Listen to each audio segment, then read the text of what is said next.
नमस्कार दोस्तों, हमारे YouTube channel smart prep with me में आपका स्वागत है। मैं हूं विनायक त्रिपाठी। आज हम आपको बताने जा रहे हैं इटली के एकीकरण के बारे में। अगर आप हमारे चैनल पर नए हैं तो हमारे चैनल को सब्सक्राइब करें और इस वीडियो को अंत तक देखें। तो दोस्तों शुरू करते हैं इटली का एकीकरण। जैसा कि दोस्तों हम आपको पहले भी वीडियो बना चुके हैं विश्व के इतिहास के बारे में, फ्रांस की क्रांति के बारे में। आप पूरे घटनाक्रम को एक साथ समझेंगे, एक साथ पढ़ेंगे। अगर आप हमारी पिछले वीडियो को नहीं देखे हैं तो पहले जाके उन वीडियोस को देखें। आप उन वीडियोस को देखने के बाद आपको एक समझ विकसित होगी सॉरी एक समझ विकसित होगी जिससे कि आप इस वीडियो को समझ पाएंगे। और ये सब वीडियो ऐसे हैं दोस्तों कि ये क्रांति है, मतलब कि पूरा घटनाक्रम एक दूसरे से लगा हुआ है, एक दूसरे से जुड़ा हुआ है। अगर आप पिछले घटनाक्रम को नहीं समझते हैं या फिर थोड़ा सा देख के छोड़ देते हैं, लास्ट तक नहीं देखेंगे, तो आपको कोई भी फ़ायदा नहीं होगा। तो इस वीडियो का पूरा फ़ायदा उठाने के लिए, इस विषय को पूरी तरह से समझने के लिए आप इस वीडियो को लास्ट तक देखें। तो आइए दोस्तों शुरू करते हैं इटली के एकीकरण के बारे में। जैसा कि आप देख सकते हैं हेडिंग, इटली का एकीकरण हम पहले से ही लिख के रखे हुए हैं यहाँ पे। दोस्तों आप देखेंगे कि मैं आपको ये जो पढ़ा रहा हूँ ये आईपैड के थ्रू पढ़ा रहा हूँ। 8th जनरेशन आईपैड है और स्टाइलस है मेरे पास, जिसके थ्रू हम आपको पढ़ा रहे हैं। तो दोस्तों शुरू करते हैं। इटली के एकीकरण में आप देखेंगे कि इटली में पहले से ही, मतलब कि वहाँ पे धार्मिक वो अपने को श्रेष्ठ समझते थे, या फिर कह सकते हैं कि उनका रहन सहन पहले से ही श्रेष्ठ था और दुनिया में अन्य जगहों की अपेक्षा वो पहले से ही श्रेष्ठ थे। लेकिन दुनिया का कालक्रम बदलता गया, धीरे धीरे वहाँ भी टूट फूट हुई, अलग अलग हो गए, देश देश बन गए। तो वहाँ की व्यवस्था भी खराब हो गई और दूसरे देश ने आके उनके ऊपर कब्जा कर लिया। तो वो अपने ही देश में एक तरह से कमज़ोर हो गए और अपनी ही संस्कृति को बचाने के लिए मुश्किल में आ गए। तो दोस्तों आप देखेंगे कि इटली के एकीकरण के बारे में जैसे हम समझें इसकी पृष्ठभूमि क्या है, हम एक क्रम में समझेंगे इसको। इसकी पृष्ठभूमि समझेंगे, इटली के एकीकरण में कौन से तत्व सॉरी कौन से तत्व बाधा उत्पन्न कर रहे थे, कौन से तत्व सहायक थे, इसकी प्रक्रिया क्या थे, चरण क्या थे, इसका परिणाम क्या हुआ, ये सब हम देखेंगे इस पूरे वीडियो में। तो आप इस वीडियो को लास्ट तक देखें। तो जैसे कि दोस्तों अगर हम आपको बताना चाहें इसकी पृष्ठभूमि के बारे में, इसकी पृष्ठभूमि के बारे में आप समझेंगे तो इटली में रोम साम्राज्य था। रोमन साम्राज्य आप लोग अच्छी तरीके से जानते होंगे। रोमन पहले से भी वाकिफ़ होंगे, हर कोई वाकिफ़ होगा इस चीज़ से। तो आप देखेंगे कि यूरोप में एक मेटरनिक व्यवस्था चला करती थी। मेटरनिक व्यवस्था से ही इटली में मुश्किल खड़ी हुई थी। वही व्यवस्था लागू हुई जिससे कि इटली का विघटन तो नहीं कह सकते हैं, लेकिन विदेशियों का कब्जा हो गया। विदेशियों ने आपस में बांट लिया, दूसरे देशों ने इटली पे अपना अधिकार कर लिया। तो इस व्यवस्था को ख़त्म करना बहुत ज़रूरी था। तो इसके लिए क्या था कि इटली में दार्शनिक भी थे, मतलब पढ़ाई लिखाई का पहले से ही था। तो दार्शनिकों ने विचार अपने लोगों तक बढ़ाए, लोगों तक पहुँचाए, जिससे कि लोगों में जागृति उत्पन्न हुई और लोग अपने, मतलब कि स्वतंत्र होने के लिए विदेशियों को देश से भगाने के लिए आतुर हो गए। तो इस तरह से पृष्ठभूमि तैयार हो गई इटली के एकीकरण की। हालांकि इसको होने में बहुत टाइम लगा, काफ़ी ज़्यादा समय लगा। तो लेकिन फिर भी ये लोग अपने उसमें सफल हुए, जिसमें मेजिनी का नाम आप सुने होंगे। मेजिनी काफ़ी महत्वपूर्ण भूमिका निभाई इसमें, इसका प्रचार प्रसार करने में, लोगों तक अपनी बात पहुंचाने में, लोगों के अंदर राष्ट्रीयता की भावना उत्पन्न करने में। और दोस्तों आप देखेंगे कि इसके पृष्ठभूमि में एक चीज़ और समझते हैं, नेपोलियन। जैसा कि हमने आपको पिछले वीडियो में फ्रांस की क्रांति में बताया था, नेपोलियन का उदय हुआ था। नेपोलियन ने अपनी महाद्वीपीय व्यवस्था जो चलाई थी उसमें यूरोप के देशों को कब्जा करना शुरू कर दिया था। तो उसने इटली पे भी अपना अधिकार जमाने की कोशिश की। तो उसने क्या किया कि नेपोलियन से बचने के लिए, या कह सकते हैं इटली वालों ने आपस में मिलना शुरू कर दिया। मतलब इटली में राष्ट्रीयता की भावना उत्पन्न हो गई, कोई विदेशी उनके ऊपर कब्जा कैसे कर सकता है। तो आप देखेंगे कि साइड से नेपोलियन ने भी इटली के एकीकरण में एक महत्वपूर्ण भूमिका निभाई। तो दोस्तों ये रहा पृष्ठभूमि। और आगे अगर आप देखना चाहें तो हम आपको इसमें बाधक तत्व बताते हैं कि कौन कौन से तत्व इसके लिए बाधक थे। बाधक तत्व में देखने से पहले दोस्तों हम आपको बता दें, इसका मैप आपको दिखा दें हम कि इटली का मैप कहाँ है, दुनिया में इटली कहाँ लाई करती है, या फिर इसका प्राचीन मैप क्या है, कैसे बटा हुआ था। तो दोस्तों हम आपको दिखाते हैं इटली का मैप। इस समय दोस्तों आपके सामने इटली का पुराना मैप है। ये 1900 के आसपास या उसके पहले भी कह सकते हैं, पहले का मैप है। पहले का मैप है। तो यहाँ पे दोस्तों आप देखेंगे ये आप देख सकते हैं kingdom of Naples, French empire, या फिर kingdom of Italy, Venice, Milan इस तरह से जगह आपको दिखाई देगी। तो यहाँ पे दोस्तों आप समझ सकते हैं इस चीज़ को। ये सबसे पुराना मैप कह सकते हैं इटली का है। बगल में ऑस्ट्रिया है जिसने बार बार आक्रमण किया इसके ऊपर। इटली के नॉर्थ में स्विट्ज़रलैंड है जिसको हम आपको आगे भी दिखाएंगे फ़ोटो, तो आप समझ जाएंगे। सही से मैप दिखाएंगे तो वहाँ जान जाएंगे। दोस्तों यहाँ पे देखिए, ये भी एक मैप है इटली का। यहाँ पे दोस्तों इसको आप समझ सकते हैं कि किस तरीके से इटली बटा हुआ। जैसे कि आप नॉर्थ में आएंगे तो देखेंगे वेनेसिया लिखा हुआ है, वेनिस, वेनेसिया सॉरी। आप सबसे नॉर्थ में आइए हमारे साथ, यहाँ देखिए वेनिस, फिर और थोड़ा सा ध्यान देंगे लोम्बार्डी, फिर और वेस्ट में जाएंगे पीडमॉन्ट, फिर साउथ में आएंगे सार्डिनिया। ऐसे आप आते चले जाएंगे। सबसे नीचे आपको मिलेगा सिसिली, नेपल्स, इधर सार्डिनिया। आप देख रहे हैं कोर्सिका जो कि आज भी फ्रांस के ही कब्जे में है। तो ये इटली का मैप है उस समय का। उसके बाद आज हम देखते हैं, ये आज का इटली है। आपके सामने जो खुल के आ गया है ये आज का इटली है। आज के इटली में दोस्तों आप देखेंगे कि किस तरीके से, जैसे कि आप समुद्र से घिरा हुआ इटली है, देख ही सकते हैं आप। यहाँ पे मेडिटेरियन सी, टायरेनियन सी, और इसकी सीमा के बारे में आप समझ सकते हैं किस किस देश से इटली की सीमा लगती है। तो आप देख सकते हैं स्लोवेनिया से शुरू करते हैं, ईस्ट से स्टार्ट करते हैं स्लोवेनिया, फिर ऑस्ट्रिया, फिर स्विट्ज़रलैंड, फिर फ्रांस। तो एक तरह से ये यूरोपीय देशों से घिरा हुआ है। भले इसके ज़्यादातर भाग में समुद्र है लेकिन फिर भी ये यूरोपीय देशों से घिरा हुआ है। जो ऑस्ट्रिया है इसने बार बार इस पर आक्रमण किया, कब्जा बहुत दिन तक किए रखा। फ्रांस ने भी इसके काफ़ी भाग को अपने हाथ में रखा हुआ था। तो इस तरह से इटली अपने पड़ोसियों से जूझ रहा था। दोस्तों ये आप यूरोप के मैप में इटली को समझ सकते हैं। स्टाइलस इसमें अभी काम नहीं कर रही है, नहीं तो मैं आपको मार्क करके दिखा देता कि कहाँ पर है इटली। आप समझ गए होंगे इटली लिखा हुआ है। तो ये यूरोप के मैप में आप देख सकते हैं। यहाँ से आपको एक अच्छे से ओवरव्यू समझ में आएगा। जो ये यूके लिखा हुआ है, यूके इंग्लैंड है, ब्रिटेन जिसको कहते हैं आप लोग। इधर आप देख सकते हैं यूक्रेन, बेलारूस, पोलैंड और भी देश हैं। आप इस तरह मैप से समझ सकते हैं। अगर आगे भी ज़रूरत पड़ेगी हम आपको फिर से मैप दिखाएंगे, लेकिन तब तक आते हैं अपने वीडियो पे। तो दोस्तों यहाँ पे आप पहले लिख सकते हैं, बैकग्राउंड देख सकते हैं कि इटली का बैकग्राउंड क्या था। इटली के एकीकरण में, यूनिफिकेशन ऑफ इटली में इसका बैकग्राउंड समझ सकते हैं। बैकग्राउंड मैंने आपको पहले ही बता दिया है। बैकग्राउंड के बाद आते हैं इसके बाधक तत्व में, कि बाधक तत्व क्या थे, मतलब कौन से तत्व इसमें बाधा उत्पन्न कर रहे थे। तो आप लिख सकते हैं बाधा उत्पन्न करने वाले तत्व, बाधा उत्पन्न करने वाले तत्व। तो इसमें आप देख सकते हैं दोस्तों, सबसे पहले सॉरी, वहाँ पे पोप का साम्राज्य था। धर्म का काफ़ी ज़्यादा वहाँ पे मजबूती से पालन किया जाता था। पोप एक तरह से मान लीजिए कि वो देश को पोप ही चलाते थे, उनके ही कहने पे सारा काम होता था। और इसके अलावा मैंने आपको पहले ही बता दिया है कि अन्य देशों का भी उस पर अधिकार था, तो वो लोग भी अपनी कुछ न कुछ छाप रखते थे उसके व्यवस्था में, कुछ न कुछ। उसके बाद आप देखते हैं कि बाधक तत्व में क्या थे, कि जैसे कि विचारधाराओं में भी काफ़ी ज़्यादा कॉन्फ्लिक्ट था उनके।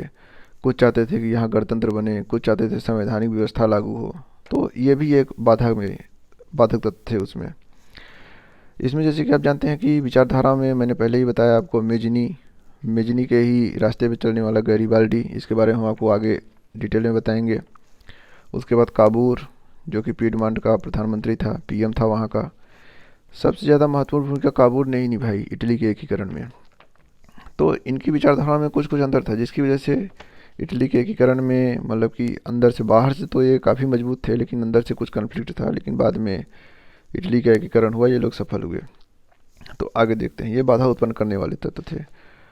और कुलीन वर्ग जानते ही हैं, कुलीन, सामंत या भूस्वामी जो भी रहते हैं, वो चाहते हैं कि व्यवस्था बनी रहे जिससे कि वो ज़्यादा से ज़्यादा उपभोग कर सकें। इसमें गरीबों का या फिर मध्य वर्ग या फिर कमज़ोर जो होते हैं और दलित होते हैं उनका बहुत नुकसान होता है। तो हम आपको यहाँ पे कुछ पॉइंट्स बता देते हैं कि जैसे कि पोप एक कारण थे वहाँ पे बाधक तत्व में। दूसरे में आप देख सकते हैं कुलीन थे या फिर वहाँ के सॉरी सॉरी भूस्वामी थे। थर्ड पे आप देखेंगे विचारधाराओं में जो अंतर था, जिसमें विचारधारा के स्तर पर मतभेद या फिर विचारधारा के स्तर पर अंतर होना कुछ भी कर सकते हैं।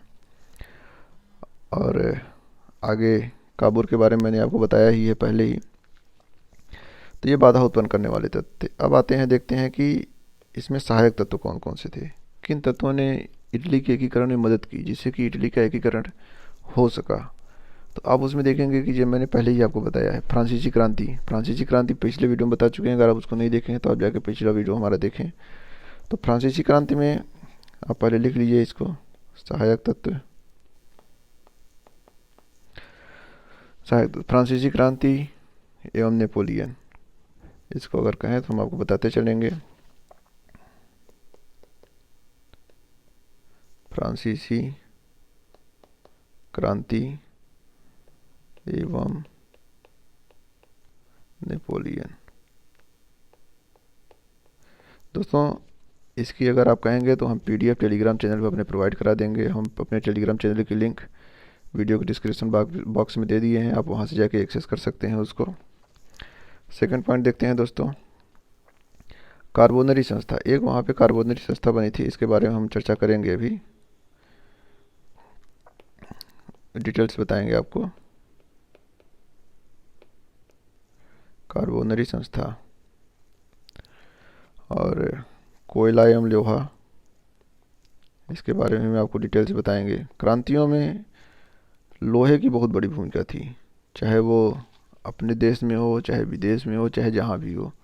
लोहे ने खुद एक क्रांति खड़ी कर दी, जिसकी वजह से संसाधनों में संपन्नता और नए नए तरीके उत्पन्न हुए। तो कोयला एवं लोहा एक इम्पॉर्टेंट हर जगह रोल निभाते हैं। कोयला एवं लोहा। अब दोस्तों आगे देखते हैं, आगे भी और हैं, इसको हम कहेंगे तो आप पीडीएफ में दे देंगे। जैसे मेजनी ने एक यंग इटली करके संस्था बनाई थी, उसकी भूमिका बहुत इंपॉर्टेंट थी। कुछ बौद्धिक वर्ग थे, उन्होंने भी अपनी भूमिका निभाई। सांस्कृतिक एकता थी, क्योंकि रोमन साम्राज्य पहले से ही भले विदेशियों को प्रबुद्ध था, लेकिन उनकी अंतरात्मा या फिर उनका मेल भाव सब एक ही थे वो। तो इस तरह से दोस्तों ये सहायक तत्व थे। अब हम आपको बताना चाहते हैं कि सहायक तत्व को थोड़ा और डिटेल कर देंगे, जिससे कि आप अच्छी तरह से समझ सकें, क्योंकि सहायक तत्व ही सबसे इम्पोर्टेंट है इसमें। तो दोस्तों सहायक तत्व में आते हैं हम। तो सहायक तत्व में आप देखेंगे कि जैसे कि फ्रांसीसी क्रांति और नेपोलियन ने क्या किया कि जब उपनिवेश अपना बनाया हर जगह, मतलब उपनिवेश कह सकते हैं, विदेशों पे कब्जा करना शुरू किया, अपने अगल बगल देश में युद्ध करना शुरू किया, तो उन देशों में राष्ट्रवाद की भावना उत्पन्न हो गई। जैसे ही आप नॉर्मली भी देखते होंगे कि कहीं पे आक्रमण होता है तो वो कुनबा या फिर वो समुदाय या फिर वो कम्युनिटी जुटने लगती है कि बाहरी आक्रमण का कैसे मुकाबला किया जा सके या फिर स्वयं को कैसे बचाया जा सके। तो इस तरह नेपोलियन ने एक इम्पॉर्टेंट भूमिका निभाई इटली के एकीकरण में, राष्ट्रवाद की भावना को जगाया। और एक मायने में कहें तो नेपोलियन आधुनिक इटली का जन्मदाता माना जा सकता है। क्यों? क्योंकि उसी ने इटली वासियों को मजबूर किया ये सोचने पे कि क्यों विदेशियों के आक्रमण बार बार हो रहे हैं, क्यों वो एकजुट नहीं हो पा रहे हैं। आप देखेंगे कि जो पोप वाली एरिया थी, या फिर जिस मतलब कि जिस एरिया में पोप शासन करता था, वो फ्रांस के कब्जे में थी। पोप की सुरक्षा के लिए फ्रांस से सैनिक आते थे।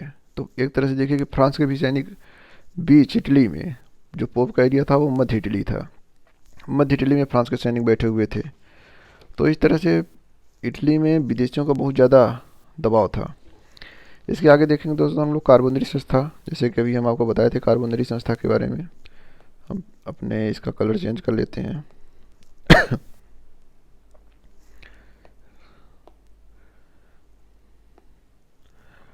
कादम्बरी संस्था में देखेंगे दोस्तों, इसका गठन 1810 में हुआ था। इसको हम लिख देते हैं।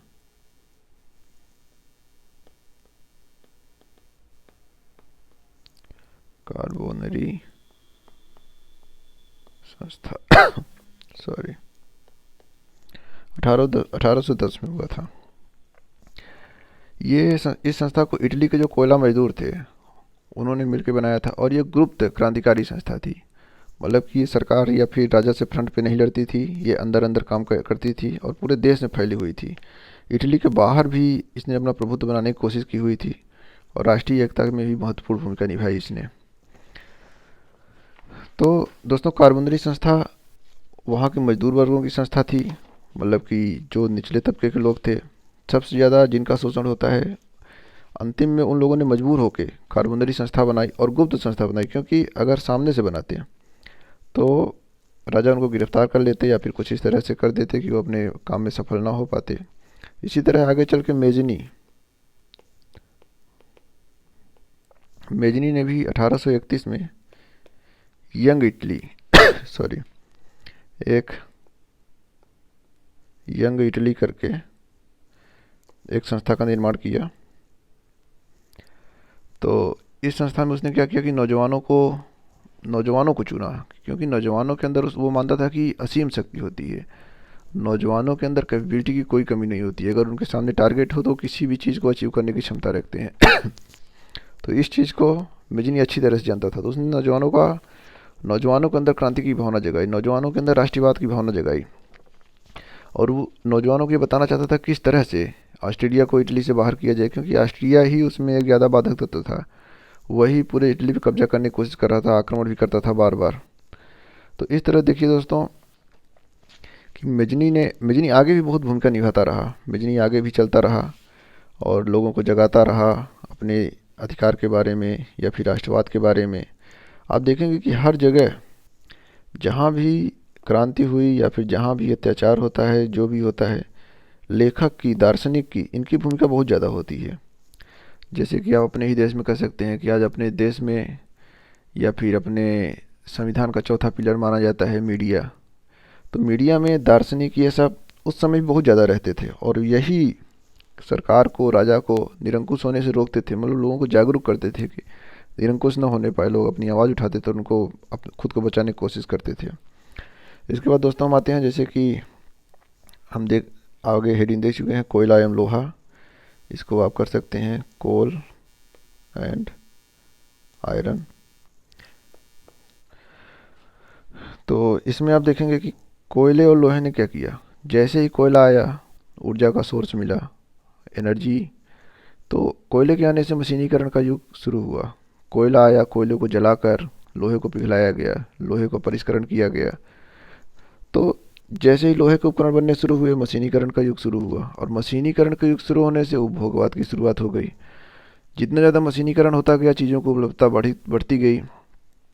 इसमें क्या हुआ कि मजदूर भी कुछ बेरोजगार हुए, कुछ को रोजगार मिला। लेकिन इसने क्रांति में लोगों के जीवन में एक आमूलचूल परिवर्तन ले आया। लोग एक ऊंचे स्तर के जीवन जीने के लिए कोशिश करना शुरू कर दिए। तो लोहे ने अपनी एक बहुत ही महत्वपूर्ण भूमिका निभाई।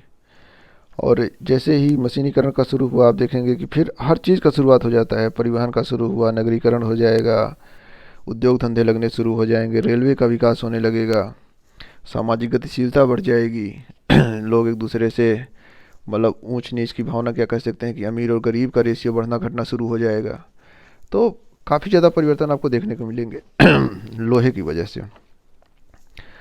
अब दोस्तों इसमें देखते हैं कि जो सांस्कृतिक एकता की एक बात हम बोले थे कि रोमन पहले से ही मतलब आपस में एकजुट रहते थे, उनके यहाँ पहले से ही थोड़ा विकास ज़्यादा हुआ था। तो देखेंगे कि रोमन में सारे रोमनवासी एक ही भाषा बोलते थे, एक ही उनकी रीति रिवाज था, और एक ही अपने रोमन साम्राज्य का गौरव समझते थे वो। और तो इतने सारे सांस्कृतिक तत्व उनके अंदर पहले से ही मौजूद थे, बस उनका एकीकरण, उनको जगाना बाकी था, जिसका काम मेजनी ने किया, काबूर ने किया, गैरिबाल्डी ने किया, और भी एक दो दार्शनिक थे, उन लोगों ने मिलकर इसको जगाया। ये तत्व उनके अंदर पहले से ही मौजूद थे, बस इनको जगाना बाकी था।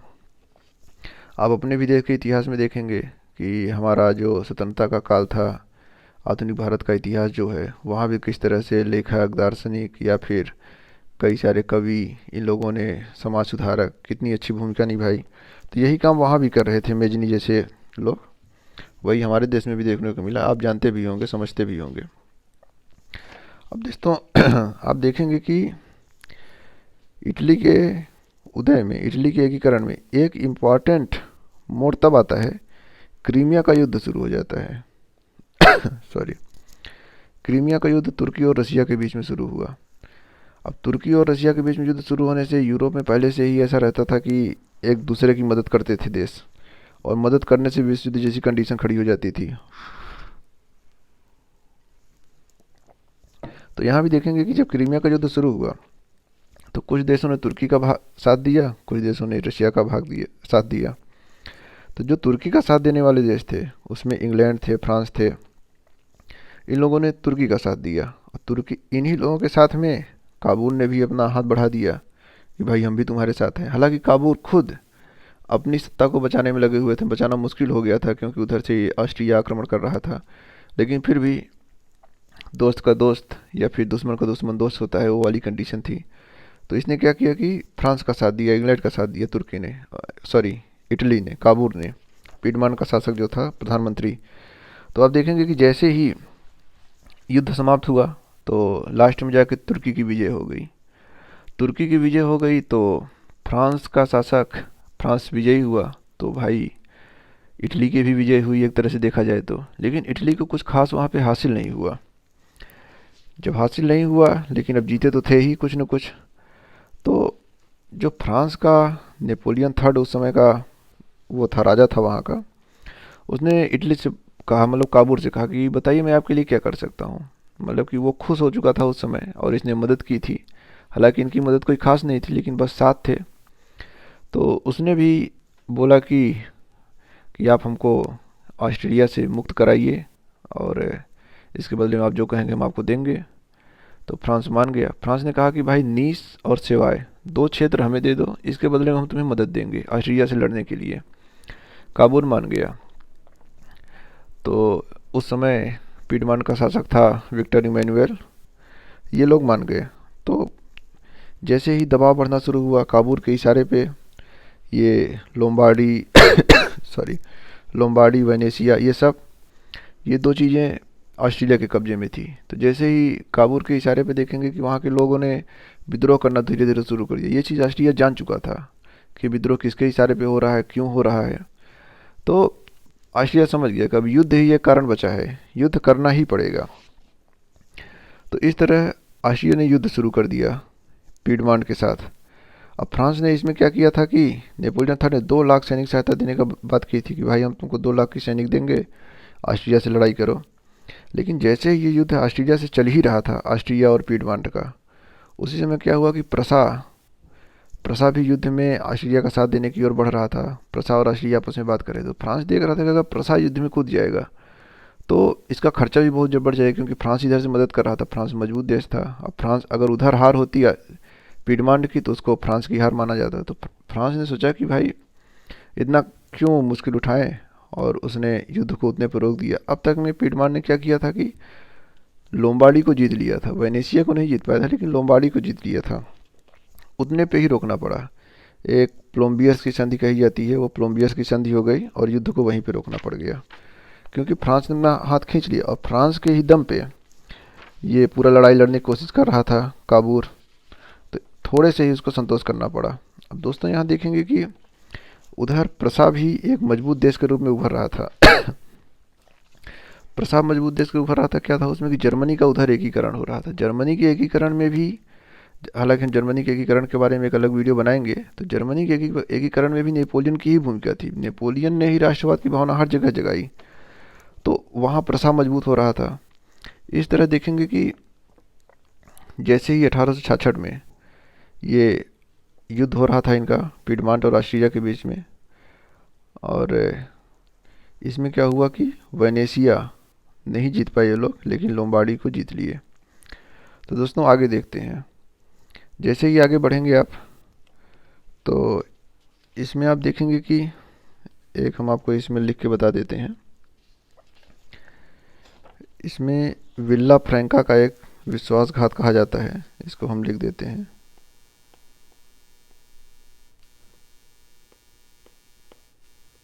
विल्ला फ्रैंका, इसकी का विश्वासघात। विश्वासघात, विल्ला फ्रैंका का विश्वासघात क्या कहा जाता है? यही जो हम आपको बताया कि प्लोम्बियर्स की संधि हुई थी जिसमें फ्रांस ने अपना हाथ खींच लिया, तो एक तरह से विश्वासघात हो गया पीडमांट के साथ। तो इसमें कहा जाता है कि अभी वो जैसे ही अपनी जीत को चखा था, जैसे ही मान लीजिए कि आपके हाथों में कोई चीज़ आया, कोई चीज़ कांच की आई और आप उसको पकड़ते ही वो टूट गई। चीज़ बहुत खूबसूरत थी लेकिन आप जैसे ही पकड़े वो टूट गई। तो वही था, जैसे ही वो अभी लोम्बार्डी ही जीता था कि फ्रांस ने अपना हाथ खींच लिया, पूरा उसका जीत का जश्न खत्म हो गया। तो काबूल ने क्या कहा कि ठीक है, अगर हम उत्तर से एकीकरण नहीं कर पाएंगे, क्योंकि लोम्बार्डी वेनेसी जैसे मैंने आपको दिखाया कि ये इटली के नॉर्थ में थे, तो हम दक्षिण से एकीकरण कराएंगे इटली का। हालांकि वो इस बारे में फिर प्रयास करना शुरू कर दिया, क्योंकि अब उसे इधर युद्ध तो रोकना पड़ा, लेकिन नीस और सेवाल उसके हाथ से जा चुके थे। तो वो काबूल ने क्या किया कि धीरे धीरे मध्य इटली में भी अपना मतलब प्रभुत्व बढ़ा रहा था, लोगों के अंदर भावना को भड़का रहा था पोप के खिलाफ या फ्रांस के खिलाफ, या फिर और भी जो विदेशी आए हुए थे उनके खिलाफ। तो दोस्तों इसमें क्या हुआ कि आप देखेंगे कि जब उसने दक्षिण से एकीकरण करना शुरू किया तो वहाँ पे नाम आता है गैरीबाल्डी, जैसा कि मैंने अभी आपको बताया था। लिख देते हैं गैरीबाल्डी। गैरीबाल्डी क्या था, एक नौसेना में काम करता था उस समय। तो इसका विदेशों से आना जाना लगा रहता था। तो इसने वहाँ पे अपनी सत्ता मजबूत करना शुरू किया, मतलब अपना प्रभाव बढ़ाना शुरू किया। तो इसने, जैसा कि मैंने आपको दिखाया था साउथ में, अभी आपको फिर से दिखा देते हैं, जो सॉरी आप देखते हैं जो साउथ इटली का भाग है, जिस सिसिली लिखा हुआ है और इसका थोड़ा सा और भाग है, इस पे गैरीबाल्डी ने अपना कब्जा करना शुरू किया और काफ़ी आक्रामक तरीके से कब्जा करना शुरू किया।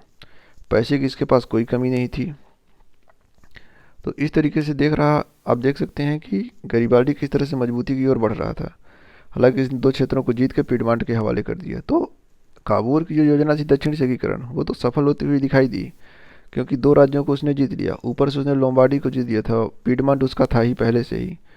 तो आप दोस्तों देखेंगे कि अब बचा क्या, मध्य इटली बचा और थोड़ा सा वेनेशिया जो कि ऑस्ट्रिया के कब्जे में था। ये दो भाग बचे हुए थे। तो इसमें क्या किया कि वो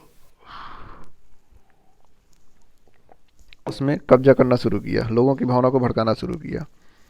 लेकिन अब एक महत्वपूर्ण घटना घटती है, एक सडेवा का युद्ध होता है जिसमें प्रसा और फ्रांस के बीच में युद्ध होता है। अब प्रसा और फ्रांस के बीच में युद्ध में देखेंगे कि आप फ्रांस की हार होती है, और ये फ्रांस की हार इतनी बड़ी होती है कि इसने इटली के एकीकरण में नई क्रांति, या कह सकते हैं इसने जान फूंक दिया। कैसे जान फूंक दिया? अब जो मध्य इटली था पोप के हिस्से में था, और पोप की सुरक्षा कौन करता था? फ्रांस की सेना करती थी। तो प्रसा के युद्ध में इसको क्या करना पड़ा? अपनी सेना हटानी पड़ी पोप के सुरक्षा से या फिर मध्य इटली से। जैसे ही फ्रांस की सेना हटी, काबूल को मौका मिल गया। अब काबूल ने क्या किया कि लोगों की भावना को और जगाना शुरू कर दिया, उनके अंदर और विद्रोह की भावना को उत्पन्न करना शुरू कर दिया। इधर क्या था, बीच में दो तीन और प्रांत थे, परमा, मैडोना और टस्कनी करके। ये भी, इन प्रांतों में भी उसने भावनाओं को आगे बढ़ाना शुरू कर दिया। तो इस तरह से देखेंगे कि काबूल अपनी योजना की तरफ सफल होता हुआ दिखाई दे रहा है। जैसे ही आप देखेंगे कि काबूल सफल होता हुआ दिखाई दिया, तो अब इधर क्या था कि पीडमांट जो विक्टर इमैनुअल थे, अब यहाँ आप देखेंगे कि इटली का एकीकरण हो रहा है या फिर पीडमांट का इटलीकरण हो रहा है, क्योंकि यहाँ पे ये भावना आने लगी कि भाई पीडमांट को ही, विक्टर इमैनुअल को ही इटली का शासक बनाया जाए। लेकिन अभी एकीकरण पूरी तरह से कंप्लीट नहीं हुआ था, क्योंकि अभी भी वेनेशिया का भाग ऑस्ट्रिया के कब्जे में था, तो अभी भी उसको भी लेना बाकी था। पोप भी अभी पूरी तरह से हटे हुए नहीं थे। तो इस तरह से देखेंगे कि पूरी तरह से जो इटली का एकीकरण हुआ वो होता है 1861 में जाके। 1861 से लेके, या फिर कह सकते हैं, अब इसमें देखेंगे दोस्तों कि 1861 में पूरी तरह से एकीकरण नहीं हुआ था, क्योंकि अभी तो कुछ चीज़ों को जितना बाकी ही रह गया था। तो यहाँ देखेंगे कि एक ज्यूरिख की संधि थी जिसको 1859 में हुआ था, ऑस्ट्रिया और काबूल के बीच में हुई थी ये संधि। इसी संधि में आप देखेंगे कि लोम्बार्डी पीडमांड को मिला था, वेनेसिया ऑस्ट्रेलिया को मिला था, नीस सेवाय फ्रांस को मिल गया था। इसको हम आपको पहले ही बता चुके हैं। अब इसमें देखेंगे कि थोड़ा सा गैरीबाल्डी के उसमें प्रकाश डालते हैं कि गैरीबाल्डी कौन था। गैरीबाल्डी दरअसल नीस का नागरिक था। 1807 में इसका जन्म हुआ था। ये विदेश चला गया था और क्रांति क्रांति के दौरान ये 1860 में सेशल्स, सिसिली और नेपल्स को जीता, जिसको पीडमांड को दे दिया था। तो यहीं से दोस्तों फिर 1870 में आप देखेंगे कि सिटावा का जो युद्ध हुआ था, जिसमें और रसा फ्रांस और प्रसा के युद्ध हुआ था, जिसमें फ्रांस हार गया था। तो वहाँ भी देखेंगे। और फाइनल युद्ध जो हुआ 1871, अभी हमने गलती से शायद 1861 बोल दिया था। तो 1871 में पूरी तरह से जब रोम हर्ड था इटली का, तो जब तक रोम पे कब्जा ना हो जाए तब तक इटली का एकीकरण अधूरा रह गया। तो 1871 में पूरी तरह से रोम पर कब्जा हो गया और विक्टर इमैनुअल को इटली का शासक बनाया गया। तो इस तरह से आप देखेंगे कि इटली का एकीकरण हुआ ही, साथ ही पीडमांट का इटलीकरण हो गया, क्योंकि पीडमांट के शासक को ये इटली का शासक बना दिया गया। तो इस तरह से देखेंगे दोस्तों कि इटली का एकीकरण कंप्लीट हुआ। अब आपको हम कुछ और महत्वपूर्ण जानकारी दे देते हैं सॉरी, इटली के एकीकरण के बारे में। आपको हम अभी आपके सामने मैप खुला हुआ है। मैप में आप वैसे भी देख सकते हैं कि किस तरह से फ्रांस की सीमा इटली से लगी हुई है, स्विट्ज़रलैंड की सीमा लगी हुई है और स्लोवेनिया की सीमा इटली से लगी हुई है। फ्रांस का कोर्सिका द्वीप आज भी फ्रांस के कब्जे में है। वेनिस, आप सुने होंगे, वेनिस शहर बहुत ही खूबसूरत शहर है इटली का। वो वेनेशिया में आता था वेनिस, जिस पर ऑस्ट्रिया का कब्जा था। तो दोस्तों इस तरह से आप देखेंगे कि इटली के एकीकरण में लगभग 50 से ज़्यादा ही साल लग गए पूरी तरह से एकीकरण होने में। तो कहीं का भी एकीकरण दोस्तों इतनी आसानी से नहीं हो पाता है, एक लंबा टाइम लगता है।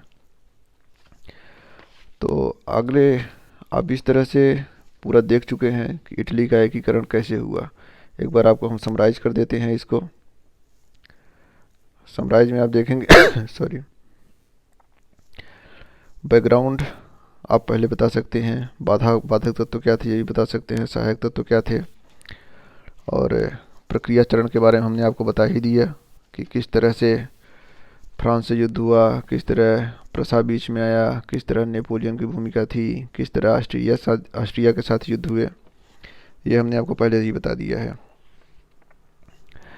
अब जो वेनेशिया इटली से छीना था या फिर जो भी था, तो ऑस्ट्रिया ने क्या किया कि ऑस्ट्रिया के और भी युद्ध हुए, जहाँ की वो प्रसा से युद्ध है, प्रसा क्या कह सकते हैं, प्रसा का एक डेनमार्क के साथ युद्ध हो रहा था। वहाँ पे भी ऑस्ट्रिया की थोड़ी बहुत भूमिका थी, क्योंकि पूरा उस समय वैश्विक जो घटनाक्रम चल रहा था वो एक साथ चल रहा था। Italy, Germany, France, Denmark, Austria, ये सब एक साथ चल रहे थे सारे घटनाक्रम। पूरा इनकी संस्था, पूरा इनका व्यवस्थाक्रम ऐसे ही बदल रहा था। तो दोस्तों आज के वीडियो में इतना ही। वीडियो को पूरा देखने के लिए धन्यवाद। आगे हम जर्मनी की एकीकरण और अमेरिका की क्रांति के बारे में भी वीडियो बनाएंगे। तो आप बेल आइकन दबाना ना भूलें, जिससे कि हम जैसे ही वहाँ वीडियो बनाएं आपको तुरंत यहाँ सूचना मिल जाए और आप उसको तुरंत जाके देखें, क्योंकि ये एक सीरीज़ है। आप जब पूरे सीरीज़ को देखेंगे तभी आप समझ पाएंगे कि किस तरह से वैश्विक क्रांति या फिर विश्व चल रहा है। जैसे कि आप देख रहे हैं आज के डेट में देखिए फ्रांस किस तरह भूमिका निभा रहा है, अमेरिका क्या है, इटली क्या है। इनका आप बैकग्राउंड समझिए कि ये पहले क्या थे, अब क्या है, कैसे इनका विकास हुआ, ये पहले वैश्विक क्षेत्र में कहाँ रहते थे, कहाँ इनका स्थान था, और आज ये डेवलप कंट्री हो गए हैं। तो कैसे ये दुनिया को प्रभावित कर रहे हैं या फिर कैसे अपना प्रोडक्ट बेच रहे हैं, इंडस्ट्रियलाइजेशन कर रहे हैं। तो आप ये चीज़ ध्यान में रखिए कि अमेरिका जितना मजबूत है, हमारा अमेरिका दोस्त भी है, हम सामान खरीदते हैं, लेकिन पहले अमेरिका कैसा था, कैसे अमेरिका का उदय हुआ, कैसे अमेरिका इतना मजबूत हुआ, फ्रांस कैसे इतना डेवलप हो गया, पहले से कैसे इतना डेवलप था। तो इन घटनाक्रम को आपको पूरा देखने की ज़रूरत है। पूरे सीरीज़ को आप देखते रहिए, पूरे सीरीज़ में आप बने रहिए। हमारे चैनल को लाइक, सब्सक्राइब और शेयर करना ना भूलें। धन्यवाद। जय हिंद।